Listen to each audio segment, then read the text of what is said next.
Good morning. This is Sally Morgan, physical therapist, craniosacral therapist, and Tellington T-Touch practitioner for animals and people.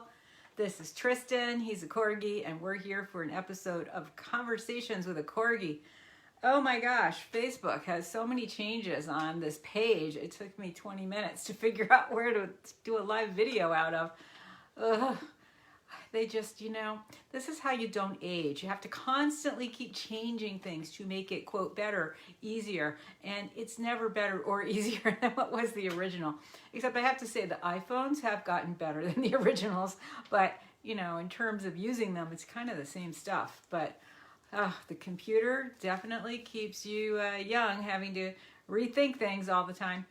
So, speaking of young, today we're going to continue some of our talks about having a puppy and some of the things that my little buddy Otis, the baby wiener, has been making apparent to me in his little growth period here. I think the little guy is about 3.5 months old now. Maybe a little more than that. He might be 4 months old. Anyway, he's great because anything that can happen with a puppy seems to be a little phase for him. So it reminds me of things that people might be interested in. And this one applies to rescue dogs, maybe even your own dog, especially if you've had a lot of dogs and then some have crossed the Rainbow Bridge. And poor little Otis, his current issue is having trouble meeting strangers. He is really nervous around a lot of people. Now, until today and yesterday when it's like 65 here, there's almost no snow, yay! People have been bundled up because, it was like a wind chill of 5 a couple of days ago, so it was really cold. And they're wearing a mask, and they're wearing a hat, and they're all, walking a little funny. So poor little Otis, he's been barking his head off when he sees these people. And even people like yesterday, I've seen him typically bark at a very bundled, very big person, walking a little bit cautiously, like maybe they're a senior or they have an injury, or maybe they're just walking really slowly to enjoy the scenery. But the kind of people that are really not scary to a puppy were some of the people we saw yesterday. There were 2 girls, probably just out of high school, sitting under a tree on the lawn, just talking, hanging out, not wearing, or they had a mask on, but they had long hair like his person, and they're just hanging out on the lawn. They were not wearing anything more than like a long sleeve t-shirt and their jeans. So Otis was terrified of them. He's barking. He barks like a bloodhound. He goes, ow, and then, arr, arr, arr. Well, there was no reason for that. So what do? His person is trying really hard to train him from a young pup to be a really good boy, because as you get with your second and third dog, you see the holes that you made somewhere along the way with the first one, and you're like, I don't want this one to do that. So she, like a very good puppy person, always has a lot of treats in her pocket, and actually her treats are dry puppy kibble, because that's something he likes and he responds to, and she's been using it for treats since he was born, so this is good, or since you got him. So, it's COVID, so it's really hard to work with a stranger with your dog. So she did a really smart thing. She's holding him and she's squatting down on the ground, and he leaps on top of her shoulders because he's really scared. And she's throwing out the treats, and of course we have Peanut, the older dachshund, and Tristan, who he loves, over by the people. Now, I don't let people pet my dog right now, so I just had Tristan like a foot away from them. And Peanut, of course, he's getting all kinds of snuggles. So we're throwing out the treats, and he's coming over, and one landed on one of the women's shoes, so that was great. He grabbed that one and ran back about a foot.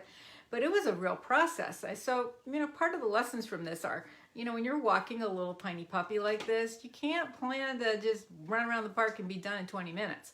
This is a learning opportunity. Puppies have developmental stages, and it's really important at the stage that they're in to help them learn what they need to learn. And so you have to stop. And thank God people around here, this is a very dog-friendly area, but lots of places are. You have to stop and just let him get to know these people. And these women, they were great. We didn't have to tell them anything, but they made no attempt to move or pet him. They were just saying how cute he was and asking his name, but they didn't even move a finger to scare him or anything. And of course, they were petting Peanut, which was helpful because Otis is very jealous of him and vice versa, you know, being his big brother and all. But, you know, thank God she had the treats with her. And we came back around past those people again, and he was much less barky. And we threw a couple treats over there, and he calmed down pretty quickly.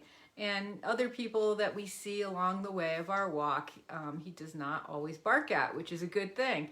I mean, part of it is interrupting the cycle. If they're barking at every single person, you really need to focus on that. You need to go to the park or Home Depot, because you can bring dogs there, and just work on helping your dog be not afraid of strangers.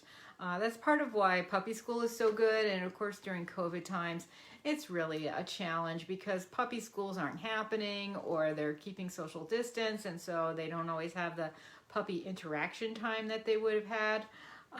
Lots of puppy schools I know are doing virtual lessons, and so your dog's missing all the social benefits, as are you, of puppy school, and, you know, talking to the other people about what's going on with their dog and how are they training them, and, you know, it gives you ideas and makes you feel proud of the things your dog does well. So missing puppy school is a hard thing, but you do need to really, in your own world, find a way to take your dog to Home Depot or a park or, you know, where people are, and just let him learn about all kinds of people. Bring lots of treats. It's ideal if you can, like my friend did, throw a few treats over to the people to offer to the dog, usually on a flat hand out to the side, so that the dog doesn't have to come into your space. They can just come way over to the side and just get that treat. And don't move and don't say good boy, just like let them come and get it, and do that a few times, and then you can start to snuggle with him. And I have to say, this little guy, sometimes he really warms up to people and it's like he never barked at them, but sometimes he doesn't. So he's really in a critical phase of learning right now, where he's got to get over this issue. So treats are your friend. Why do we use treats in training? Not to bribe. That's part of it, to let them know what we'd like them to do, because we cannot speak dog very well. We're terrible at it mostly. But also we use treats because it puts them in the parasympathetic nervous system state, which is the state of rest digest. And so if he's amped up and barking and he's all arched up and his tail's up in the air, he is not in a state of relaxation. So he can't process being nervous around other people. But if he relaxes, and he's wagging a little, and he's licking, and he does the thing that he's so good at this, lots of dogs are, where they shake, you know, they shake off their anxiety, and then he'll walk another foot closer to a person. That's a good thing. So having them in that relaxed state will promote the shaking. Some of the things that you can do to help with that, and we could have asked these people to do it.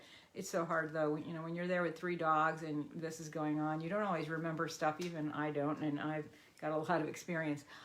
You can yawn yourself or have the person yawn. Of course, with the mask on, that's not going to matter. You can purposely take a deep breath in, and that transmits relaxation to the dog. You yourself can do a little shake, you know, and help him see that you're okay. So these are some of the signals that you can give that you're relaxed, and so the little guy will be relaxed.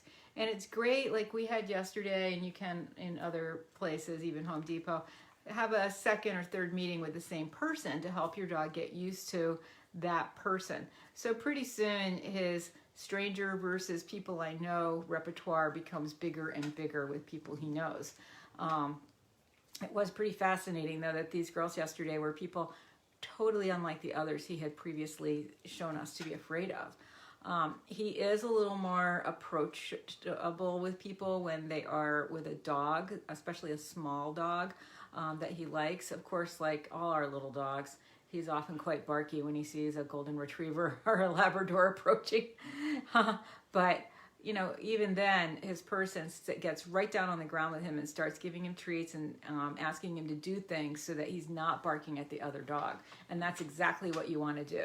You want to have them do watch me, sit down, you know, any tricks your dog knows, give paw, anything, just to keep them focused on learning and on being with you instead of challenging another dog. So that's a little tidbit on how to help your puppy learn about new people.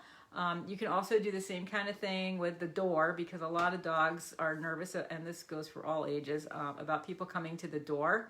You can keep some treats in a jar outside the door and just ask who's ever out there knocking at your door. It's great if you have friends and relatives, neighbors, you can schedule this with, to just knock on the door, open the door, you open the door for them, have the dog on a leash, have the person start putting treats down or throwing the treats in because of COVID, and let the little guy eat the treats while the person is saying the dog's name and good dog, to kind of calm him down a little bit. And that's another thing that you can do using the same technique. So good luck with your puppies or your rescues, helping them learn about other people. It's great to have them at a time like when Otis is in his life, when he's really in a learning phase, and so it's much easier in some ways. But it's also not that hard with a rescue dog, because by the time you're taking them out for walks with lots of people, they're starting to trust you, and they'll start to learn new things because you're their new person. So thanks for joining us today for this episode of Conversations with a Corgi. I do believe we will be back next Tuesday. So busy in the mornings.